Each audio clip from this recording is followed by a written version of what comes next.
സഹയാത്രി.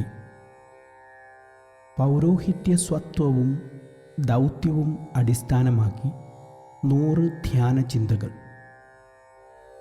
അവതരണം father Henry പട്ടരുമഠത്തിൽ എസ്.ജെ. ധൈര്യമുള്ളവൻ.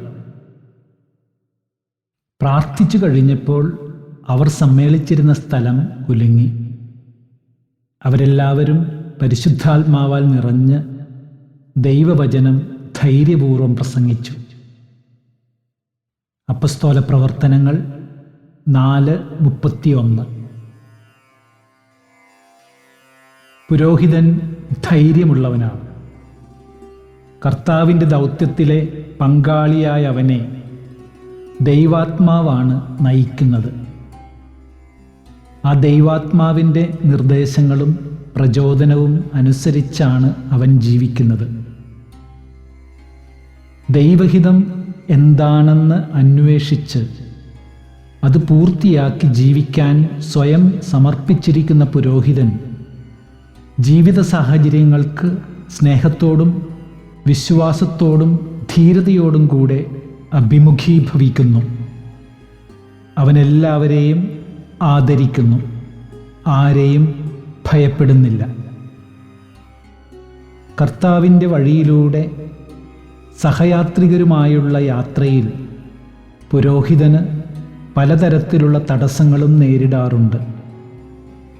ചിലർ അവൻ്റെ വിശ്വാസബോധ്യങ്ങളെയും അവൻ്റെ അമ്മയായ സഭയെയും അവൻ്റെ പൗരോഹിത്യ സ്വത്വത്തെയും ദൗത്യത്തെയും എതിർക്കുകയും അവനും അവൻ്റെ സഹയാത്രികർക്കുമെതിരെ ആരോപണങ്ങൾ ഉയർത്തുകയും അവരുടെ വിശ്വാസം ക്ഷയിപ്പിക്കാനും ഇല്ലാതാക്കാനും ശ്രമിക്കുകയും ചെയ്യാറുണ്ട്.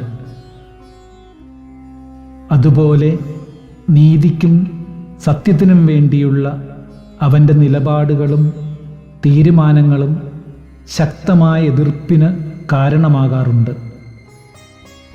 ചില വ്യക്തികളുടെയോ സംവിധാനങ്ങളുടെയോ സ്വാർത്ഥ താൽപ്പര്യങ്ങൾക്കെതിരായി പുരോഹിതൻ നിലകൊള്ളുമ്പോൾ അവർ അവനെ ഭീഷണി കൊണ്ടും അവഹേളനം കൊണ്ടും ശാരീരിക മാനസിക പീഡനങ്ങൾ കൊണ്ടുമൊക്കെ ഭയപ്പെടുത്തി പിന്തിരിപ്പിക്കാൻ ശ്രമിക്കാറുണ്ട്. അവൻ്റെ കൂടെ നിൽക്കുന്നവരെ പോലും സ്വാധീനിച്ചും ഭീഷണിപ്പെടുത്തിയും അവനെതിരെ തിരിക്കാറുണ്ട്. ഇതൊന്നും കണ്ട് അവൻ പിന്മാറുന്നില്ല എന്ന് കാണുമ്പോൾ അവനെ ഇല്ലായ്മ ചെയ്യാനുള്ള പദ്ധതികൾക്കു പോലും അവർ രൂപം കൊടുക്കുന്നു. ഇതെല്ലാം കാണുമ്പോഴും അറിയുമ്പോഴും പുരോഹിതൻ തൻ്റെ ദൗത്യം ഉപേക്ഷിച്ച് ഓടി ഒളിക്കുമെന്നാണ് എതിരാളികൾ കരുതുന്നത്. എന്നാൽ ഓടി ഒളിക്കുകയല്ല, കൂടുതൽ തീക്ഷ്ണതയോടെ തൻ്റെ ദൗത്യത്തിലേക്ക് സ്വയം സമർപ്പിക്കുകയാണ് അവൻ ചെയ്യുന്നത്. ഓരോ നിമിഷവും ദൈവാത്മാവ് അവനെ ശക്തിപ്പെടുത്തുകയും ധീരതയോടെ ഇത്തരം കാര്യങ്ങൾ നേരിടാൻ പ്രാപ്തനാക്കുകയും ചെയ്യുന്നു. മുറിവേൽക്കാനുള്ള ധീരത നൽകി അവൻ്റെ ഗുരു അവനെ അനുഗ്രഹിച്ചിരിക്കുന്നു.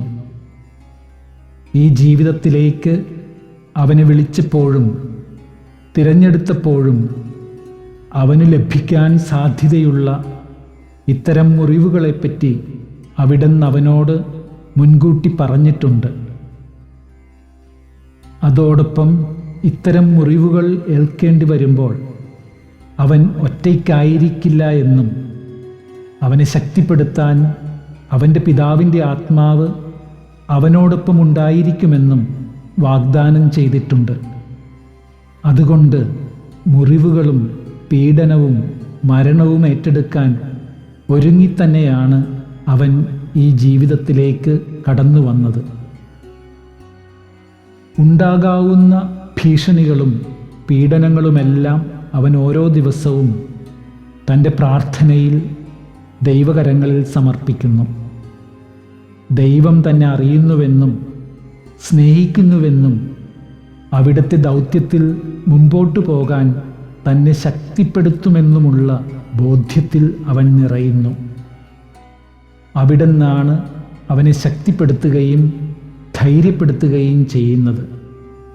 അതുകൊണ്ട് ആർക്കും അവനെ ഭയപ്പെടുത്താൻ കഴിയില്ല. ദൈവത്തിൽ ആശ്രയിച്ചുകൊണ്ട് ധീരതയോടെ തൻ്റെ സഹയാത്രികർക്ക് ശക്തി പകർന്നുകൊണ്ട് അവരോട് ചേർന്ന് അവൻ യാത്ര തുടരുന്നു. ധ്യാനം. സ്വസ്ഥമായിരുന്ന് എൻ്റെ പൗരോഹിത്യ ശുശ്രൂഷയിൽ ദൈവാത്മാവിൻ്റെ ശക്തിപ്പെടുത്തൽ അനുഭവിച്ച ഏതാനും സാഹചര്യങ്ങൾ ഓർക്കുക. സംഭവങ്ങളെയും അവയിൽ ഉൾപ്പെട്ടിരുന്ന വ്യക്തികളെയും കാണുക. ദൈവത്തിൻ്റെ നിരന്തര സാന്നിധ്യം എന്നോടുകൂടെ ഉണ്ടെന്ന യാഥാർത്ഥ്യം മനസ്സിൽ നിറയട്ടെ. ദൈവത്തിന് നന്ദി പറയുക. ദൈവത്തിൽ ആശ്രയിച്ചുകൊണ്ട് ധീരതയോടെ ഈ ദൗത്യം തുടരാനുള്ള കൃപ യാചിക്കുക.